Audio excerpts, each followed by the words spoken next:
Here's the secret to making croutons. Making croutons is an excellent way to use stale bread.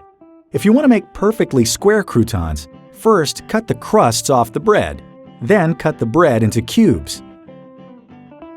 You can also leave the crusts on the bread, or even tear the bread into pieces.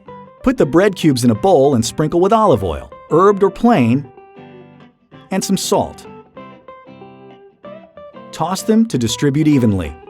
Spread the bread cubes out on a lined baking tray and place in an oven preheated to 350 degrees. Bake the croutons for approximately 25 minutes, turning once to make sure they're golden brown on all sides. You can also cook the oil-covered pieces of bread in a frying pan over medium heat until browned. This is slightly faster than baking them in the oven. Make sure you flip them regularly to prevent burning.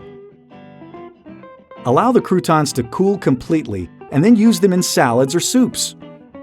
If you're not using them right away, you can store them in an airtight container. They'll keep for at least 2 weeks.